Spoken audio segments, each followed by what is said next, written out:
We're not going to be able to read the comments. But... Hello, everybody. We're on 3 devices here. This is the future. I am Pastor Eric, along with me, Pastor Adam, family pastor here at Eagleville Bible Church. And welcome to our 16th episode. Sweet 16 of Good Morning Eagleville. So glad you're able to join us on this bright, sunny day. The sun is streaming through these windows behind us in the stained glass. If the angle hits just right, you might be able to see it. Looking back at this last weekend, it was a little chilly, but it was pretty good. Actually, it was freezing. Now that I'm actually thinking about it, it was freezing. A very cold Mother's Day indeed, but nonetheless, it was Mother's Day. But it was warm in the sanctuary. I'll give it that. Yeah. It must have been the Holy Spirit burning within all of us. Yeah. So, had a great another drive-in service. Had a lot of people in the doors. I like how Bill said it. We're going to be joining Mike DeWine's campaign of the 90%. Opening up 90% of Ohio. We will gladly jump on that train and open up. So open the doors, let the people in. So it's exciting. Pastor Bill talked about fearing God, not man. That was part of it, part of the challenge. So we were excited to see everybody that was there. We're officially opening May 17th. We haven't been locking the doors. People have been welcome to come in. So officially May 17th, we've been opening it up. We have the narthex open if you want to social distance a little bit more. Also, we have the junior church room open so that you can come and you can kind of be there if your kids need to get the wiggles out. Kind of have some overflow there so that you can live stream and watch from the junior church room or the narthex, or you can come in the building. I would suggest you get here a little bit early if you're coming this week. We're starting to fill up, or we will still have the parking lot going on, so you can still go out there and listen via the radio. Hopefully it'll be a little bit warmer there for you with that. But that'll also be, service will still be at 10:30. Make sure you're there. It's a bring your own donut though, or 4 depending on how much you usually take. But we got you coffee. Coffee is still here. So, really? I didn't see it. Oh, it was here. Yeah. Miss Rita was taking care of that. So that was fantastic. Big announcement for our youth group. Our senior high mission trip is still a green light. I've talked with them and other fellow pastors at the church here, and we are still going to send our senior high students to Milwaukee, Wisconsin on a mission trip. And actually, it's all... I would say we're about 95% of what we would do. Only one thing is we're not going to be able to do it because obviously on a mission trip you're working with people. So we would not be going to the homeless shelter and working with those people. Instead, we're going to be doing a lot of behind-the-scenes kind of stuff. We're going to be working on an urban farm, which I think it sounds like the coolest thing. Urban farm, what's that? So like we're like in the city of Milwaukee, and they like grow crops. I guess there's like a vacant lot and essentially a giant community garden type thing. So I'm pretty excited to do that. We're going to be working at a food pantry, and then we're going to be working at a shoe factory facility, something or other, where they collect shoes, I think new and used, and they ship them to missionaries that they partner with down in Africa. And getting people shoes there. So essentially we're going to be partnering with the local church in Milwaukee and just partner with their ministries that they already have up and running and just see how the church is doing in Milwaukee. So that's pretty exciting.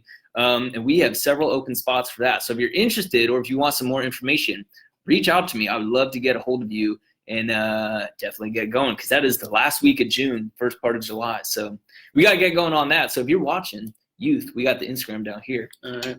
How do they reach out to you if they want to go? Facebook, Instagram, text me, call me, just call church. Grab him. We see him on Sunday. No, don't. Anything. So just don't hug him. No, just kidding. I'm actually like super stoked about that. Yeah, it's an exciting thing that we can. Our junior high student life camp got canceled. It's hosted at a college. We kind of knew that was going to happen. With all that's been going on at college campuses. So, yeah, bummed about that. But this is exciting. You're going to Milwaukee, urban farming, all kinds of amazing things going on. Some updates for you as far as what's going on with the kids. June 7th, what? We are coming back with Eagleville Kids. We're excited about that. June 7th, mark your calendars. That's when we'll be back. And we're hoping to have 2 services then. If you are interested in helping us out and being a teacher, we have some people that are a little bit older, seasoned, and they want to be safe, and I totally in agreement with them, are not able to be around kids. We want to keep them safe. If you want to be a teacher, if you want to help out in that way, please let me know. We'll be a part of it. We also have some big announcements that are coming this Sunday about ministries that are going on. But yeah, we're so excited to have the kids back on June 7th. We'll still have online services up until then. We'll still be putting out videos to let you know. So in case you want to be at home and you want to be doing that, you can also be a part of that. So we're excited. We've got everything that we need to be a part of it. We actually ordered some of these infrared. I tested it out on Pastor Aaron. Thermometer, I guess. Yeah. Is that what you call them? Thermometers? I mean, essentially, you scan them. Yeah, read your temperature. So if somebody is looking a little bit sick, we'll be able to see that and figure that out. And we've got masks and all that kind of great stuff too. So things are on the upswing. We're excited about. So hope is coming. Hope is coming. The sun is coming up. Yeah, buddy. So the second thing that we wanted to talk about today is a question that I get quite often, and you can tell me if you get this question, is what exactly does a pastor do? Do you get that question often? I wouldn't say often, definitely occasionally. Every once in a while, yeah. They're like, where do you work? I work right here. Like when you're at youth group, I'm at work. You work here? You work here? Do you have another job? Yeah. Yes, I work here. No, I don't have another job. Yeah. Yeah, that's being a husband's job, I guess. Yeah. An important one. Yeah.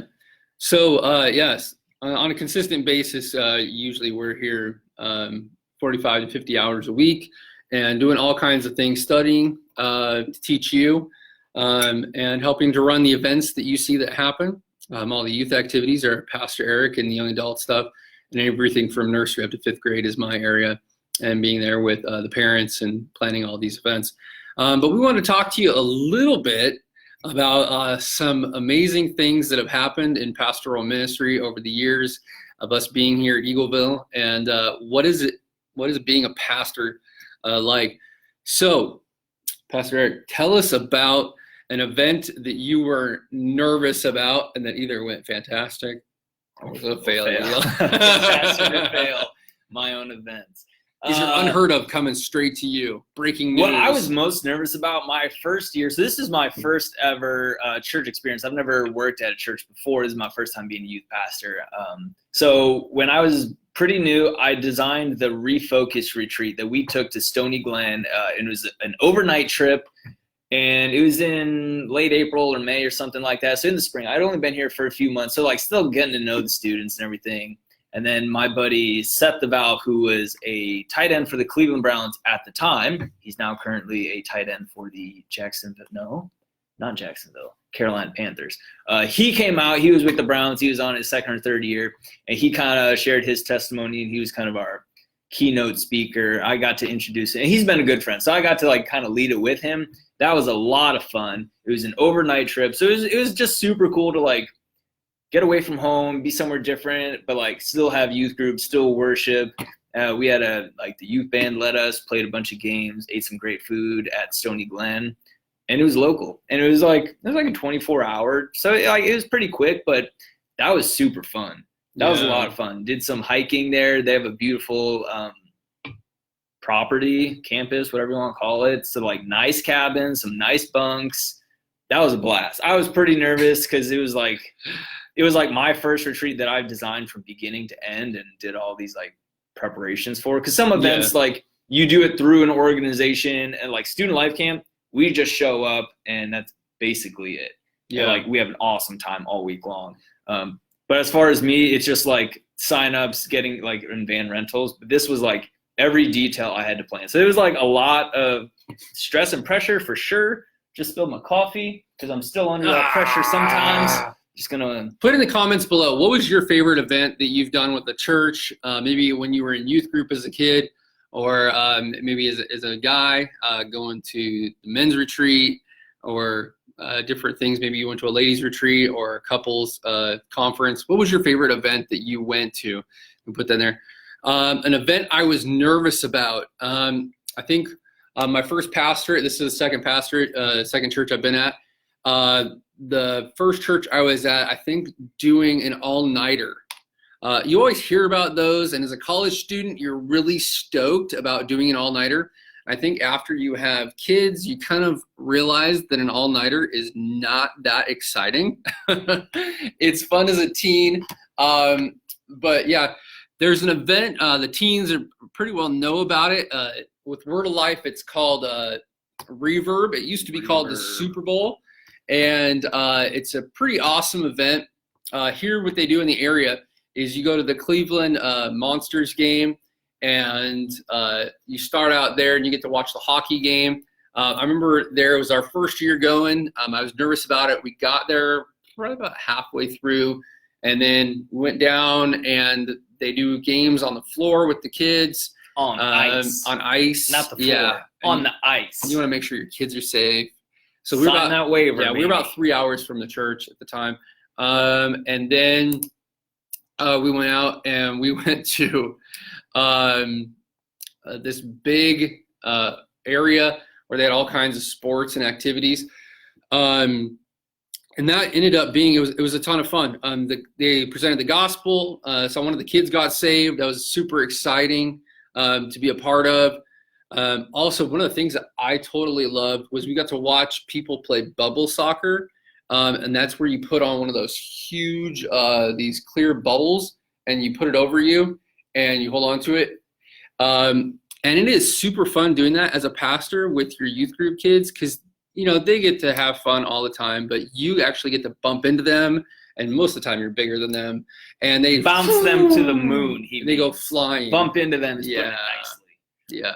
I tell you what, man, when you get bumped though, it feels great on a nice young back. I tell you what, man, it hurts so bad. Well, my students figured out very quickly that if two of them ran behind me and hit me at the same time, they could launch me. So many years after that, they kept telling each other the secret to that. So, but that was a lot of fun staying with them. I was nervous about it, and then it ended up being great. But yeah, man, those years drinking 2 energy drinks in one night, whoo! Your heart gets beating at a crazy fast speed. Yeah, I bet. So you want to take us on to the next one? What is your favorite part of being a pastor? What is your favorite part? My favorite part about being a pastor, I think, is you all, is the people, is really the ministry and being a part of that. I love to preach and to teach, but really, it's the people, being able to make a difference in somebody's life when somebody comes up to you and says, hey, your sermon really affected my life. It really encouraged me. It really helped me in my life, whether it's overcoming, a recent death in the family, or really encourage them to pursue their dreams in an area, or when you're counseling somebody and a marriage is restored, or when somebody accepts Christ for the first time in their life and, they have a whole different transformation. That's just fantastic. All the work, all the studying, and all the prep that you put into it, it's really paying off, and you get to see God work in and through you. I think that's why we encourage people to serve. Yeah, it helps out our ministries, but really the joy that you see in somebody when they get to serve, how God has equipped them, whether it's teaching or giving or whatever it is, just the life transformation in people.